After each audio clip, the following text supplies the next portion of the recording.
morning, students. This is your value education class, and today we will start lesson number 9, the arts matter. Students, the purpose of art is washing the dust of daily life or our souls, said by Pablo Picasso. इन्होंने ये कहा भी है कि हम इस art का purpose ही यही होता है कि जो हमारे डेली लाइफ की डस्ट है उसको हम वॉश कर सकते हैं from our souls. That means जो हमारे नेगेटिव थॉट्स हैं उनको हम हटा के अपनी लाइफ में पॉजिटिविटी ला सकते हैं. Right? So let's start.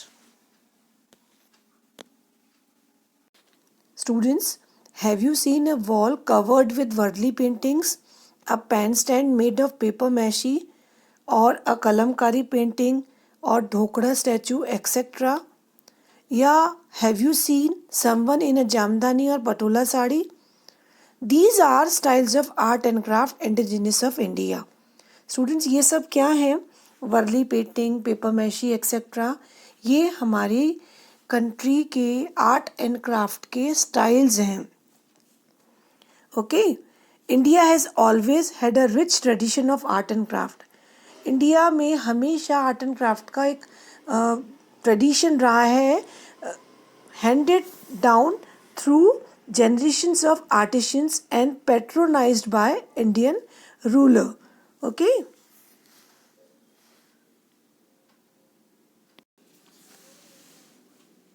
Students, during British rule, the artisans lost the patronage of their rulers.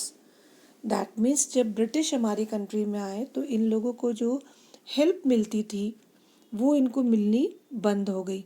In addition, their products could not compete with machine-made goods from Europe, which are cheaper and made in bulk.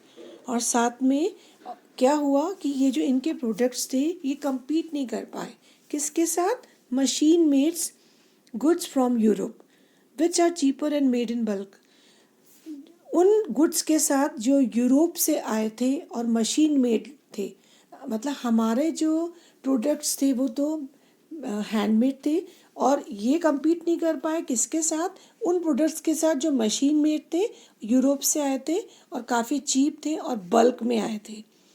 It was a bleak period as Indian handicrafts declined and artisans and craftspersons struggled to survive. और ये बहुत ही बुरा समय था हमारी India में जब Indian handicrafts और आर्टिशंस ये इन्होंने बहुत स्ट्रगल किया अपने आप को सरवाइव करने के लिए. Many of India's handicrafts tradition would have died out. बहुत सारे हमारे ट्रेडिशंस, बहुत सारे हमारे क्राफ्ट्स, हैंडीक्राफ्ट्स, हमारे आर्ट एंड क्राफ्ट्स के जो स्टाइल्स थे ये सब डेड हो गए. क्यों? क्योंकि इनको किसी तरह की कहीं से हेल्प नहीं मिली और अपने आप को सरवाइव करने के लिए इन्हें बहुत स्ट्रगल करना पड़ा. But for the tireless efforts of a remarkable lady whose vision and dedication to our heritage helped revive many of the crafts and gave the country some of its most important culture institutions. Students, लेकिन Indian handicraft traditions को survive करने के लिए एक lady ने बहुत ही remarkable efforts किए जिसने अपने विजन से, अपने डेडिकेशन से इन हेरिटेज को हेल्प की, इन क्राफ्ट्स को हेल्प की और एक नाम दिया अपनी कंट्री में. Okay, who was that? That lady is Kamala Devi Chattopadhyay. Just look at the picture. Students, just look at the picture. Who was she? She is Kamala Devi Chattopadhyay and she was a freedom fighter, social activist, author and actor also. She was born in 1903 in Mangalore, Karnataka. Karnataka Mangalore में ये born हुई 1903 में and she grew up in the house of her maternal uncle. और कहाँ पे ये पली बड़ी? अपने मैटरनल अंकल के पास. Her interactions with her uncle and his circle of friends and visitors. और वहाँ पे ये बहुत लोगों के संपर्क में आई, बहुत लोगों से इनका इंटरेक्शन हुआ अपने अंकल, उनके फ्रेंड्स, विजिटर्स के साथ, इंक्लूडिंग गोपाल कृष्ण गोखले, महादेव गोविंद रानाडे. इस तरह के लोगों के संपर्क में आई है अपने मटर्नल अंकल के यहाँ. Married of at 14 and widowed soon after. और उसके बाद ही मतलब 14 ईयर्स की उम्र में इनकी शादी भी हो गई और थोड़े दिनों बाद ये विडो भी हो गई. But she also choose to marry again. Hridainath Chaudhary, her second husband, was a poet, actor and playwright. लेकिन इन्होंने फिर बाद में सेकेंड मैरिज भी की. किसके साथ? हृदयनाथ चट्टोपाध्याय के साथ. वो इनके सेकेंड हस्बैंड थे जो कि एक पोएट भी थे, एक्टर भी थे और एक प्ले राइटर भी थे. ओके.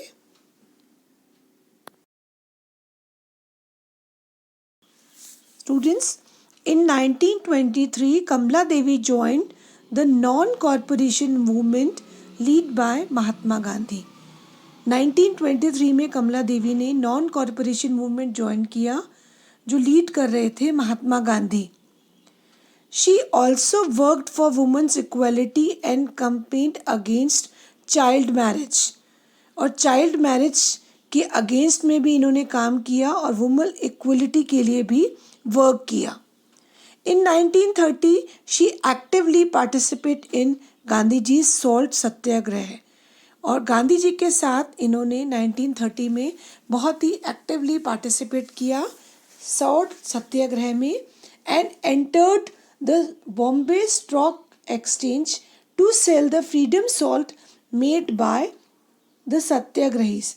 और जो सत्याग्रहीज के थ्रू बनाया हुआ फ्रीडम सॉल्ट था उसको सेल करने के लिए ये बॉम्बे स्टॉक एक्सचेंज में भी एंटर हुई.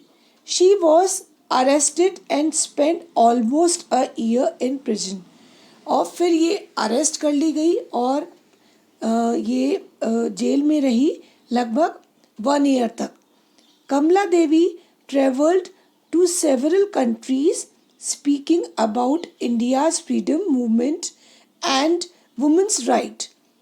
कमला देवी ने बहुत सारी कंट्रीज़ में ट्रेवल किया और वहाँ पे इन्होंने बताया लोगों को, बहुत बोली ये किसके बारे में लोगों को बताया, नॉलेज दी, India's freedom movement and women's right. And she also wrote a number of books. और इन्होंने बहुत सारी बुक्स भी लिखी. स्टूडेंट्स, आज के लिए बस इतना ही. Remaining chapter we will continue in the next video. Okay, so thank you and bye bye.